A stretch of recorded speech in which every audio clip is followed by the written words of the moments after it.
SCP-2480, an unfinished ritual.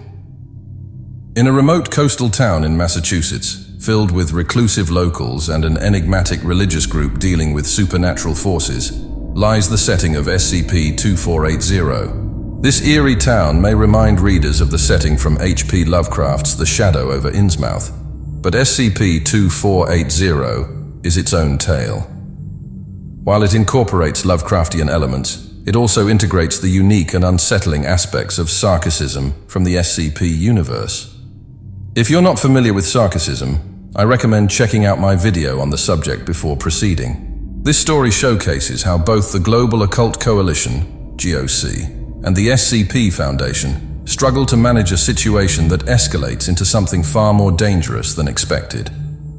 The description of SCP-2480 suggests it is a potential dimensional anomaly in this Massachusetts town, though the Foundation has yet to confirm the exact nature of the phenomenon. Initially, there's a redacted section in the report blaming the GOC for the creation of the anomaly when they disrupted a mysterious ritual back in 1952.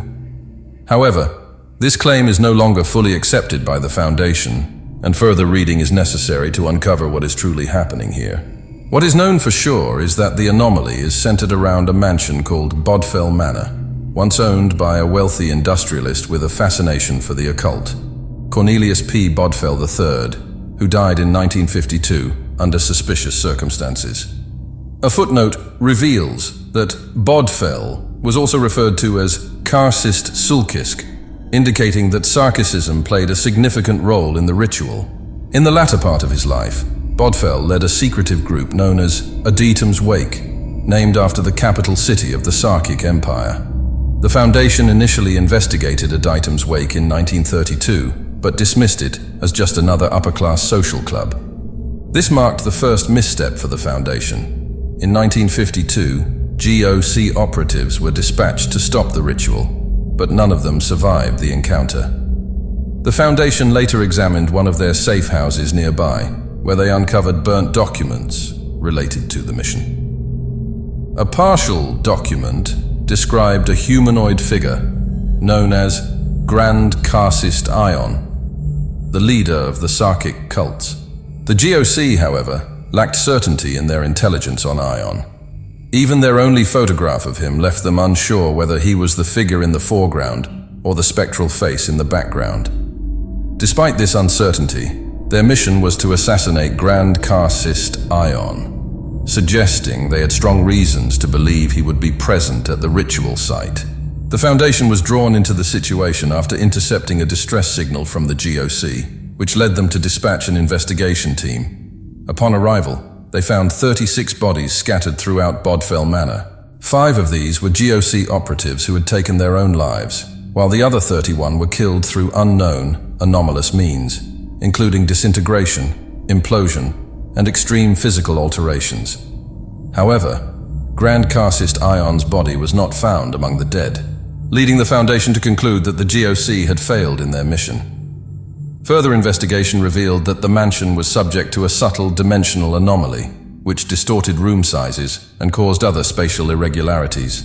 These effects were only noticeable after prolonged observation or under the influence of perception-altering substances. Although the anomaly was classified as safe, the Foundation took the opportunity to mock the GOC's incompetence, at least for the moment. Naturally, the situation escalated once the Foundation conducted a more thorough investigation of Bodfell Manor. What they found in the mansion sent everything into a downward spiral. They uncovered a disturbing collection of journals and photographs documenting the gatherings held by Adetum's Wake at the manor. These events involved horrifying practices such as sexual abuse, pedophilia, ritualistic human sacrifice, and cannibalism, standard behaviors among the Sarkic followers. However, the guest lists revealed something even more troubling. Attendees included influential families, respected politicians, corporate leaders, and even prominent religious figures. It soon became clear that this was more than just the typical activities of a secret society. Among the findings were religious sermon notes and scriptures, along with a mysterious tome written in a language no one could decipher. In the mansion's grand hall, there stood a statue depicting an entity with the head of a lion and the body of a worm, identified as the Demiurge, known in the SCP universe as Yaldabaoth, the primary deity of the Sarkic faith. Beneath the statue was an inscription in Greek, which read, "Desire is the measure of all things. Be unbound from moral tethers. Do as you will, to whom you will." This phrase is commonly recited by Neo-Sarkics, as it reflects their belief that the drive for power is the essence of humanity and the key to becoming godlike. After this initial investigation, things remained quiet for years. A small Foundation outpost was established nearby to keep an eye on Bodfell Manor and the town. For decades, biannual reports came in, all of them stating that there had been no change in the dimensional anomaly. However, in 1988, the head of the facility, Simon Oswalt, failed to submit a report on time.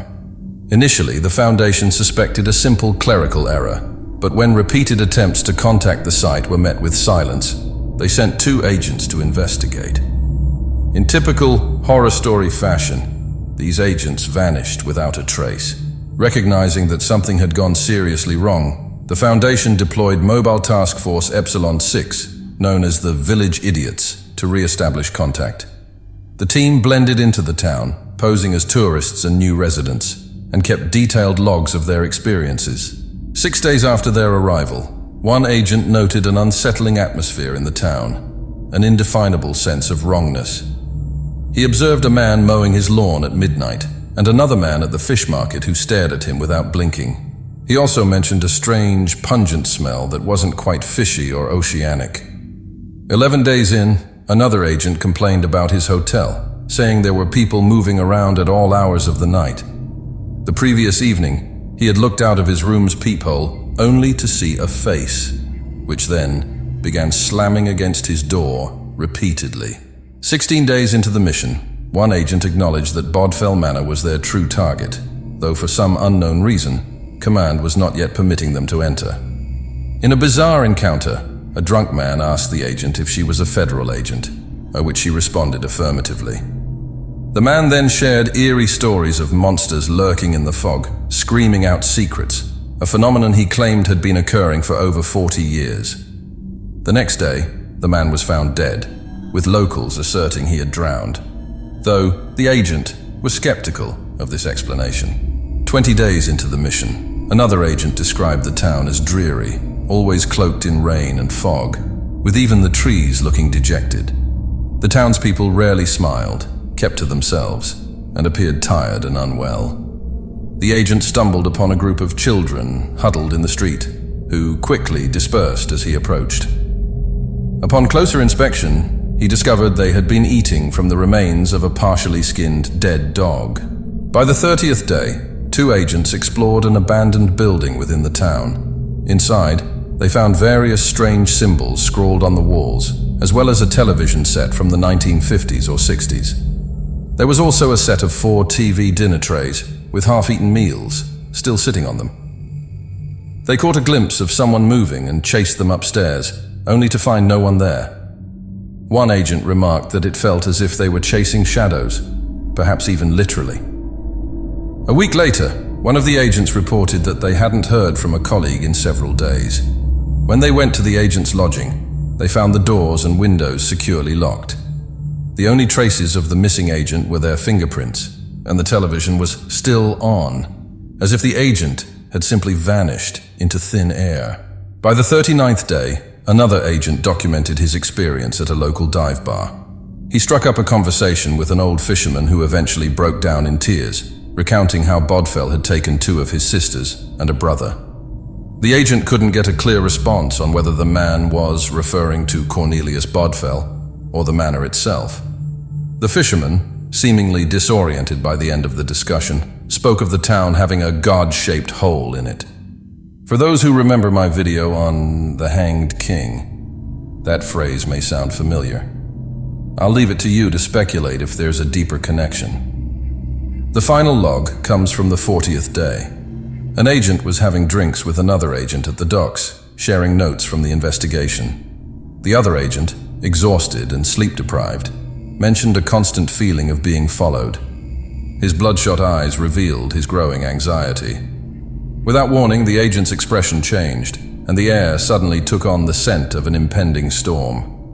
In an instant, he imploded, his body reduced to a mess by an invisible force. The remaining agent noted that whatever killed his companion had made its presence felt the entire time, as if to demonstrate that it could strike him at any moment too. For fans of Lovecraft, this incident may resemble the fate of Abdul al-Hazred, who was said to have been devoured by an unseen monster in the light of day.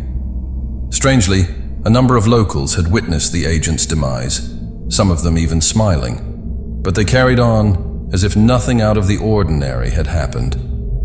The surviving agent ended the log by wishing they could simply destroy the town and be rid of the place for good. Next, we are introduced to a series of logs from Dr. Calixto Narvaez, who had been studying SCP-2480 and the surrounding town. Dr. Narvaez's observations were unsettling, to say the least. The local population exhibited unusually high birth rates, with the average family having 12 children. Yet 80% of these children lacked birth certificates or social security numbers, leading the doctor to suspect some form of religious influence. The residents also showed signs of poor memory, fatigue, and mild hallucinations. Interestingly, there was no evidence of hallucinogen use among the townspeople, although their alcohol consumption was twice the state average. Additionally, the town held the unfortunate distinction of having the highest number of disappearances in Massachusetts. Authorities often attributed this to the nearby dense forests and swamps, but the disappearances included both locals and outsiders, many of which went unreported. The town also had a suspiciously high number of deaths with anomalous causes, though law enforcement inexplicably dismissed them. One case involved a woman whose body had been structurally inverted, yet the police labeled it a self-inflicted injury. The doctor observed an overwhelming sense of apathy and depression that seemed to hang over the town like a thick fog. Dr. Narvaez noted that the anomaly they were dealing with operated beyond normal human perception. He referenced a previous experience from 1976 when he was sent to Brazil to investigate a similar community. There, he encountered an indigenous tribe in the Amazon that had knowledge of the anomaly.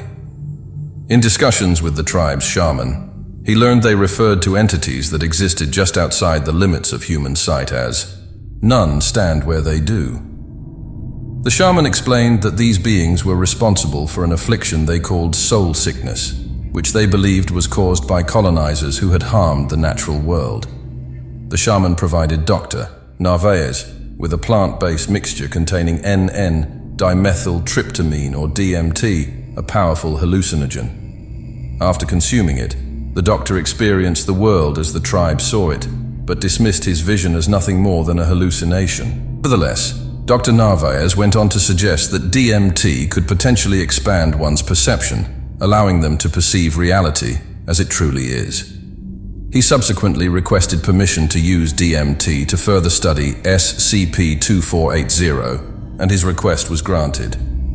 In this respect, it mirrors Lovecraft's From Beyond, where a drug, rather than a device, is used to unveil hidden realities. Dr. Narvaez enters the town, staying connected to his assistant through video and audio feeds from outside the town. His original plan was to observe the area before using DMT, but either he didn't notice anything out of the ordinary or grew too impatient, as his log shows that he took the drug soon after arriving. Immediately, his perception shifts, colors intensify, and a yellow fog envelops the town. He also notices robed figures moving through the streets. Their garments appear to be made from leathers and skins, but their faces remain obscured. Narvaez feels an instinctive dread and avoids looking directly at them. Oddly, the townspeople seem to ignore these figures, giving them a wide berth without making eye contact. While the assistant can only see the town as it appears in the regular world, ordinary buildings and streets, the doctor reports seeing something far more sinister. The town looks decayed, with structures covered in pulsating, fleshy matter. He also sees a strange black liquid with an amber shimmer flowing through the drainage system.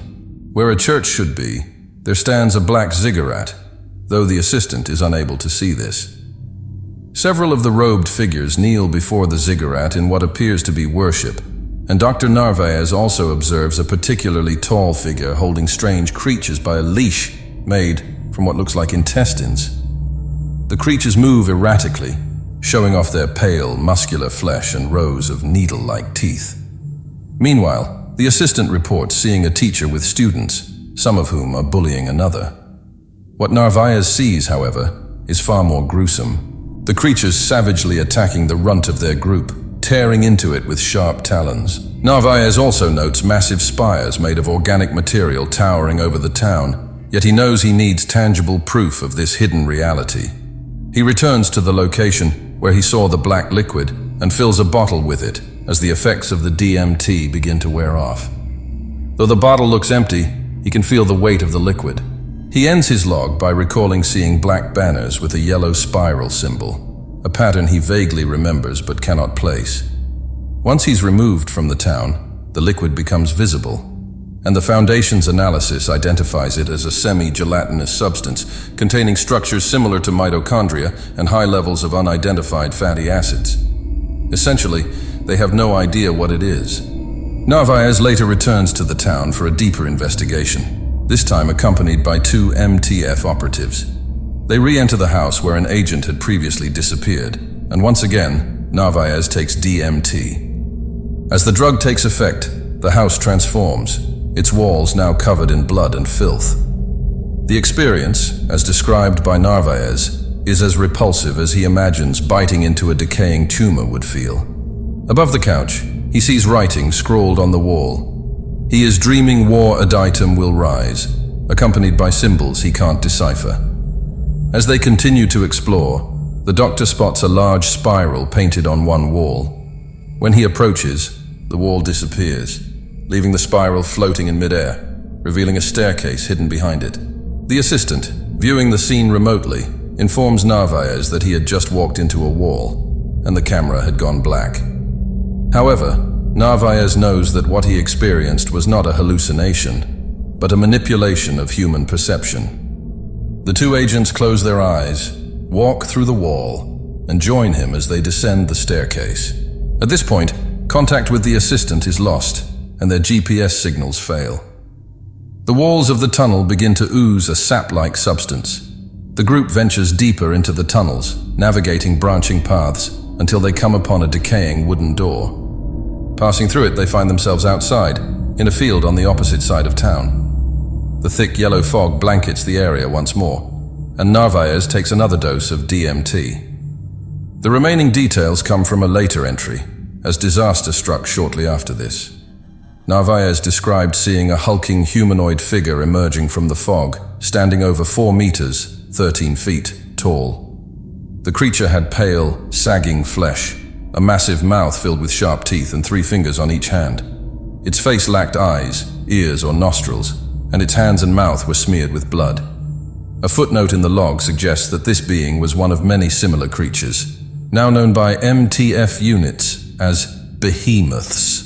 The behemoth charged the group, grabbing one of the operatives and tearing into him with its teeth. Narvaez and the surviving agent tried to flee across the field, heading for the shed to re-enter the tunnels. As they ran, Narvaez noticed the ground beneath them wasn't normal soil, but diseased, rotting flesh. With each step, the ground split open, oozing pus like a festering wound. Suddenly, the remaining agent was seized by red tendrils rising from the ground, an entity now called a snatcher. The tendrils crushed the agent's bones as they dragged her into a small hole, pulling her beneath the surface. Narvaez managed to escape without looking back. This issue is far more concerning than just an odd town, which leads us to the introduction of Project Sitra Akra, a term in Aramaic meaning other side. According to a letter from an O5, if SCP-2480 is not dealt with, it will result in a shift in the dominant species on Earth by 2030. The dimensional anomaly in Massachusetts is allowing a different world to merge with ours, existing on a different plane of perception from our usual reality. Genetic studies of these beings have revealed that they are mostly human, though the Foundation is unsure of their origins or what triggered the changes in their biology. These creatures are able to mask their grotesque true forms, making the town appear normal to most people. The entities have been categorized into groups such as behemoths, snatchers, jabberers, and fiends. Although MTFs are capable of taking them down, the survival rate for operatives within the first month of active duty at SCP-2480 is around 55%. We also learn that Project Citra Acra is a collaborative effort between the SCP Foundation and the GOC, an unusual partnership given the often tense relationship between the two organizations. MTF Peace I-9, dubbed Abyss Gazers, was created as a specialized battalion for this mission. This elite task force was trained in unconventional warfare, the use of heavy weaponry, DMT, and counter-occult techniques. Reclaiming Bodfell Manor and the former Foundation facility took these highly trained soldiers 12 years, with significant losses along the way. However, they managed to capture the head of the facility, Simon Oswald, and the document suggests this has greatly reduced or possibly neutralized the SCP-2480 threat. Oswald was believed to be using pheromones to control the anomalous entities.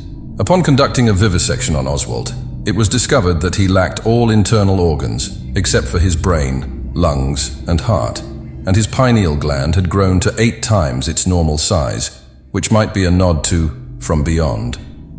Despite these extreme conditions, Oswald appeared to feel no pain or discomfort. Naturally, an interview was arranged with him. Oswald began by insisting he be called Carcist Carvus and addressed the interviewer as an unwashed one. He explained that he had kept a population of townspeople alive so they could continue reproducing, as fresh bodies were always needed. Due to his reputation as a fool within the Foundation, he was assigned the seemingly unimportant job of overseeing SCP-2480. However, not long after, he claimed that Grand Carcist Ion approached him and recognized his potential. His body was altered, and he pledged full loyalty to the Sarkic cults. The interview was abruptly cut short when Oswald threatened to pin the interviewer to the wall and make him dance like a meat puppet. He then amputated his own arms, broke free of his restraints, and squirmed along the floor before being subdued once again. The final note in the document states, on November 24, 2014, anomalies similar to SCP-2480 were reported in Romania. Investigation is currently ongoing.